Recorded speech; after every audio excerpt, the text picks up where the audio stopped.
In ancient history, the earliest purpose-built weapons emerged during the Bronze Age. Maces, simple rocks mounted on sticks, may not have been effective for hunting, but proved devastating in combat, inflicting fatal blows to opponents' bones and skulls.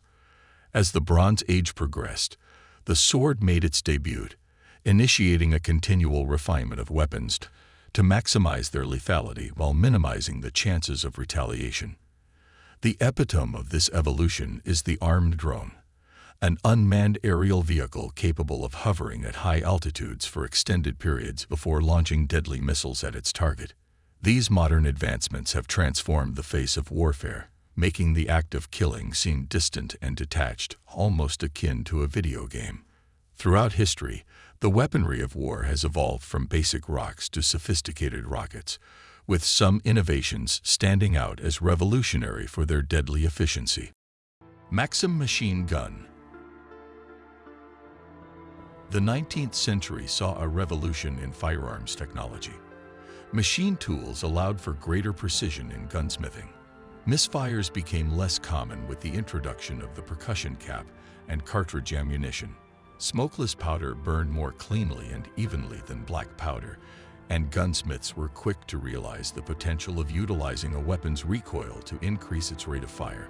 Hiram Maxim was the first inventor to incorporate all of these innovations into a single weapon.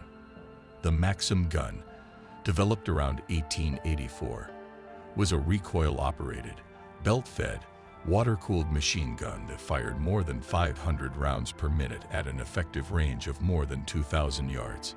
Maxim was an outspoken and effective advocate for his weapon, and armies across Europe adopted some version of the Maxim in the years before World War I. Versions of Maxim's gun were ubiquitous on the Western Front. When matched against outdated infantry tactics, their killing power was astonishing. In just one day of the First Battle of the Somme, more than 20,000 British soldiers were killed in bloody and ineffective charges against entrenched German defenders armed with MG-08s, the German variant of the Maxim. Nuclear weapon. Nuclear weapons are the elephant in the room when the deadliest weapons in history are being discussed. The proliferation of nuclear weapons has provided humankind with the ability to inflict upon itself the sort of extinction-level event that was previously achievable only by straying into the path of an asteroid. The atomic bomb dropped on Hiroshima, Japan, killed 70,000 people initially, with tens of thousands more succumbing to radiation sickness over subsequent months and years. Shock cavalry. Few military advances fundamentally altered European society more than the rise of shock cavalry. The ascendancy of the mounted knight was the result of an accumulation of technological innovations over hundreds of years. The war saddle had been introduced by the 6th century, and the iron stirrup, often mistakenly credited as the single invention that enabled heavy-mounted warfare, was common by the 7th. The curb bit, necessary for controlling a warhorse, probably dates from about the same time. Iron horseshoes date from the end of the 9th century, and spurs had begun to appear in the 11th.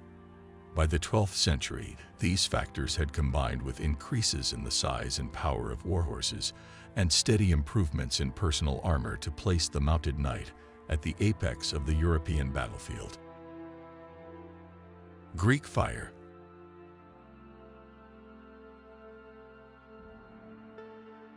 Stand-up legend George Carlin distilled the concept of the flamethrower in this way. "Gee, I sure would like to set those people on fire over there, but I'm way too far away to get the job done. If only I had something that would throw flame on them." The first people to effectively weaponize Carlin's chain of thought were the Byzantine Greeks, who created a composition known to history as Greek fire.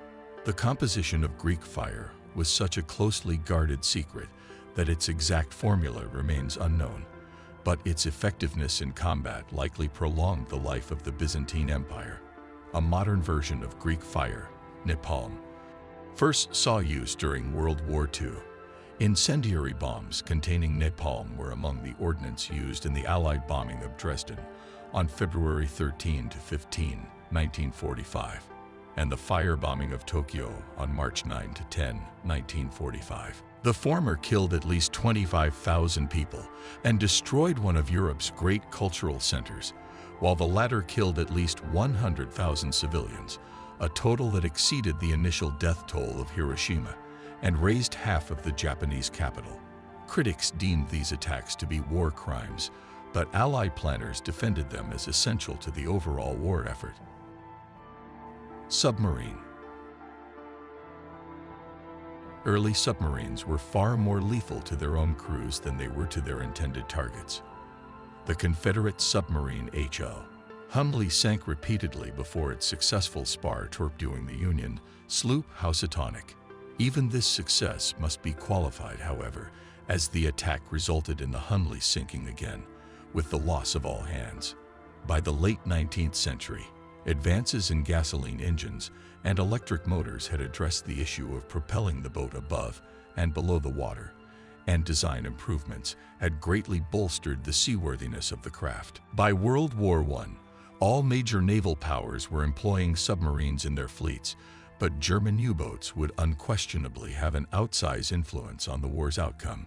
U-boats sank more than 10 million tons of Allied shipping, and Germany's practice of unrestricted submarine warfare, most notably the sinking of the British liner Lusitania, contributed to American entry into the war. U-boats assumed much the same role during World War II, when they very nearly severed Britain's vital lifeline with the United States.